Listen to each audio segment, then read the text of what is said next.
Hai semua, Assalamualaikum warahmatullahi wabarakatuh. Welcome back to my YouTube channel.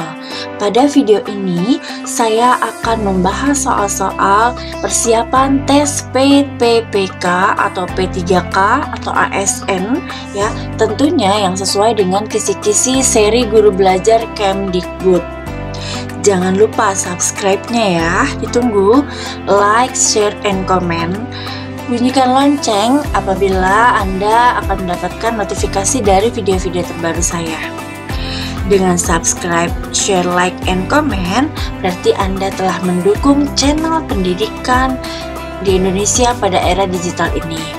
Semoga video ini bisa membantu Anda mendapatkan manfaatnya, saya mendapatkan pahala.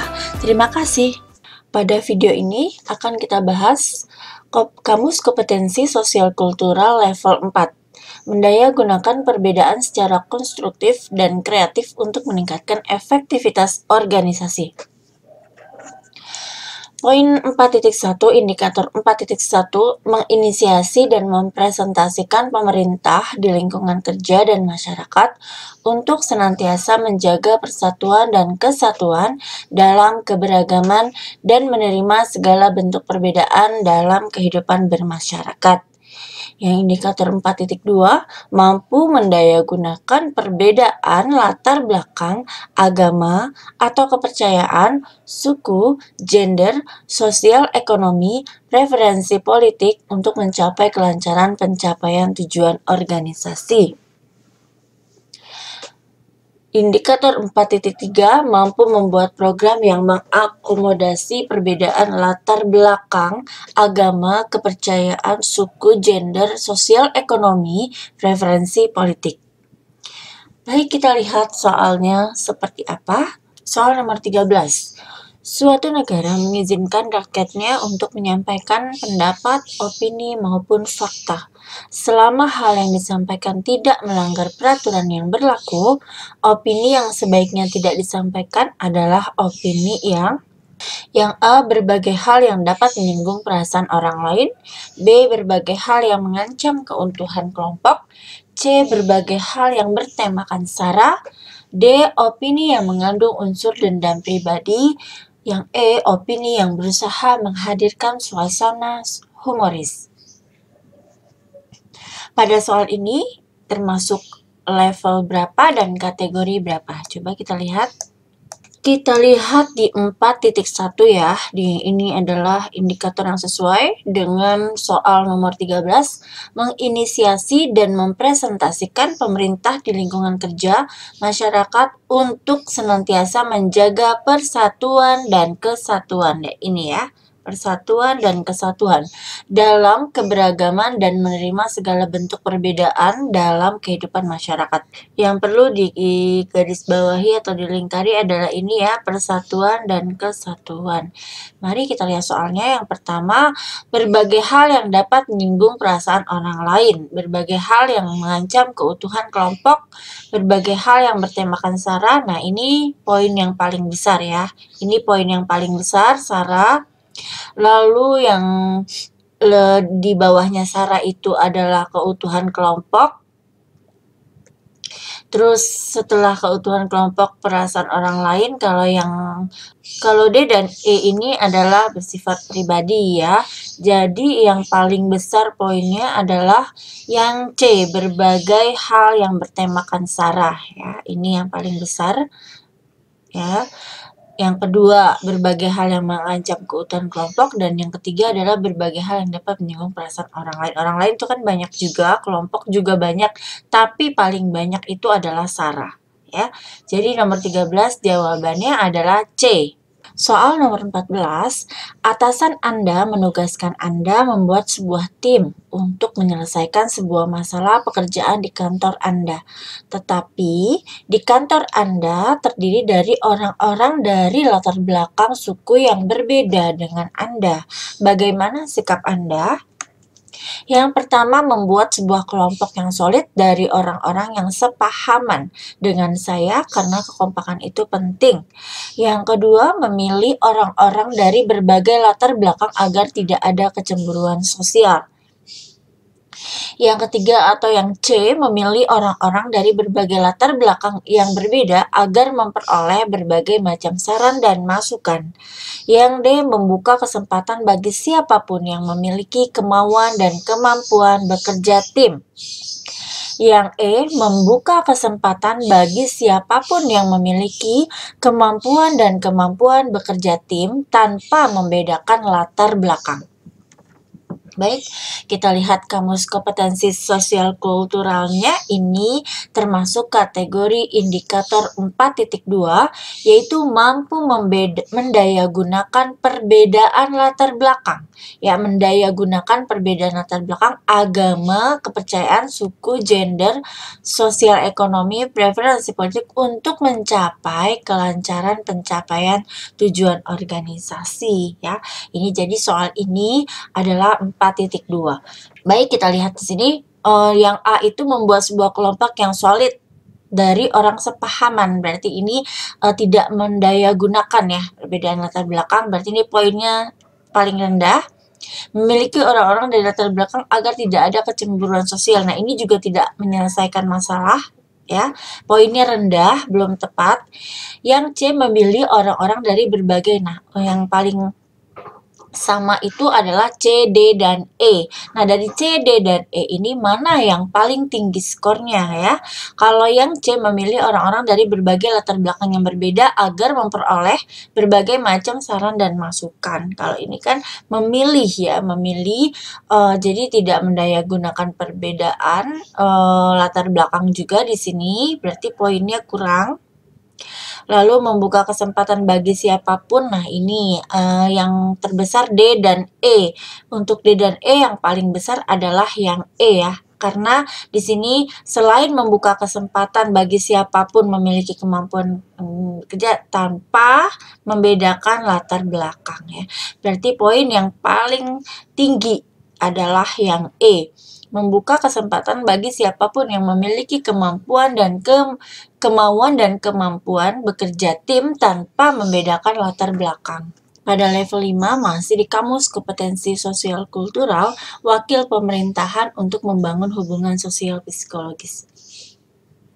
Kita lihat 5.1. Menjadi wakil pemerintahan yang mampu membangun hubungan sosial psikologis dengan masyarakat sehingga menciptakan kelekatan yang kuat antara ASN dan para pemangku kepentingan serta di antara para pemangku kepentingan itu sendiri. 5.2 mampu mengkomunikasikan dampak resiko yang teridentifikasi dan merekomendasikan tindakan korektif berdasarkan pertimbangan perbedaan latar belakang, agama, kepercayaan, suku, gender, sosial ekonomi, preferensi politik untuk membangun hubungan jangka panjang. Untuk 5.3, mampu membuat kebijakan yang mengakomodasi perbedaan latar belakang agama, kepercayaan, suku, gender, sosial, ekonomi, preferensi politik yang berdampak positif secara nasional.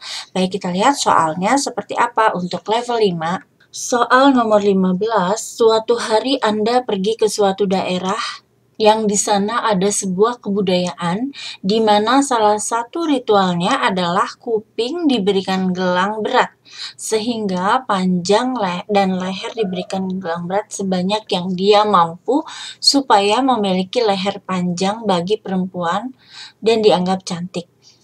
Dan tidak sedikit perempuan yang mengeluhkan ritual ini bertentangan dengan hak asasi manusia khususnya pada perempuan. Apa yang Anda lakukan? Nah, di sini ada untuk bertentangan dengan hak asasi manusia ya. Yang A, mengkomunikasikan hal tersebut dengan kepala suku bahwa budaya ini berkontradiksi dengan undang-undang. Yang B, melaporkan kepada pihak terkait untuk segera diusut. Yang C, memfoto kemudian mengupload ke Instagram dan mengadakan petisi. Yang D, ikut melakukan adat tersebut sebagai upaya menghormati adat. Yang E, saya akan bertindak pura-pura tidak tahu. Baik, kita lihat di sini indikatornya yaitu 5.2. Mampu mengkomunikasikan dampak risiko yang teridentifikasi, merekomendasikan tindakan korektif berdasarkan pertimbangan perbedaan latar belakang, agama dan kepercayaan, suku, gender, sosial ekonomi, preferensi politik untuk membangun hubungan jangka panjang. Jadi mampu mengkomunikasikan. Nah, paling tepat coba kita lihat pura-pura tidak tahu, ini sangat rendah poinnya.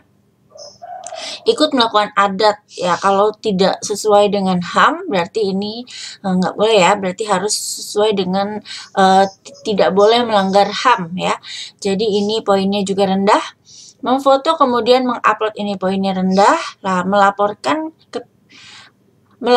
kepada pihak terkait untuk segera diusut, ini juga tidak bisa mengkomunikasikan. Nah, yang paling tinggi nilainya adalah yang A, mengkomunikasikan hal tersebut dengan kepala suku bahwa budaya ini berkontradiksi dengan undang-undang ya. Jadi mampu mengkomunikasikan dampak resiko yang teridentifikasi. Jawaban yang paling tepat adalah yang A, poin A. Nomor 15 adalah A. Soal nomor 16. Kita hidup di negara yang memiliki ragam kepercayaan, budaya, dan adat istiadat yang berbeda-beda. Di perusahaan Anda sendiri terdiri dari orang-orang yang berbeda latar belakang. Banyak karyawan Muslim yang mengeluhkan sulitnya beribadah karena ketersediaan tempat atau pada jam untuk beribadah mereka harus tetap bekerja. Sikap Anda sebagai pemimpin adalah A, akan memfasilitasi tempat untuk beribadah mereka di lingkungan perusahaan. Yang B, mendiskusikan hal ini dengan jajaran pimpinan dan pemilik perusahaan untuk dicari solusinya. Yang C, karena pemilik perusahaan seorang non-muslim, maka itu sudah menjadi aturan yang harus dipatuhi karyawannya. Yang D, memberikan kebijakan yang bersifat toleran kepada karyawan.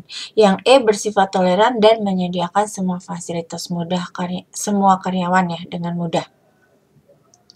Ini adalah termasuk level 5 dengan indikator ya 5.3, yaitu mampu membuat kebijakan yang mengakomodasi perbedaan latar belakang agama, kepercayaan, suku, gender, sosial ekonomi, preferensi politik yang berdampak positif secara nasional. Lihat untuk poin yang nomor 1, yang A, akan memfasilitasi tempat untuk beribadah mereka di lingkungan perusahaan. Ini hanya memfasilitasi tapi belum memberikan waktu kan, di sini ketersediaan tempat atau pada jam untuk beribadah ya waktunya. Berarti ini poinnya rendah. Mendiskusikan hal ini dengan jajaran pimpinan dan pemilik perusahaan untuk dicari solusinya, ini juga rendah, tidak mampu membuat kebijakan, hanya mendiskusikan. Lalu yang C, karena pemilik perusahaan seorang non-muslim, maka sudah menjadi aturan yang harus dipatuhi karyawan. Ini yang paling rendah ya, poinnya. Nah, tinggal yang D dan E ini hampir sama ya. Yang D itu memberikan kebijakan. Nah, ini ya, langsung membuat kebijakan yang bersifat toleran kepada karyawan ya. Nah, ini udah mencakup semuanya, mencakup menyediakan tempat ibadah, menyediakan ketersediaan waktu dan sebagainya. Yang E bersifat toleran dan menyediakan semua fasilitas mudah karyawan, dan ini juga betul. Tapi yang paling tinggi skornya adalah yang D. Kenapa bukan E? Karena E sudah termasuk di D ya. D bersifat toleran, ini bersifat toleran juga kepada karyawan. Dan ini kalau yang D itu memberikan kebijakan ya. Jadi yang E udah termasuk ada di D. Ya, jadi poin yang paling besar adalah di D, memberikan kebijakan yang bersifat toleran kepada karyawan. Alhamdulillah, demikianlah pembahasan soal tes P3K atau ASN yang sesuai dengan kisi-kisi seri Guru Belajar Kemdikbud. Jangan lupa subscribe-nya, share, like, and comment, dan jangan lupa bunyikan lonceng ya. Semoga video ini bisa membantu dan bermanfaat untuk Anda semua. Terima kasih. Assalamualaikum warahmatullahi wabarakatuh.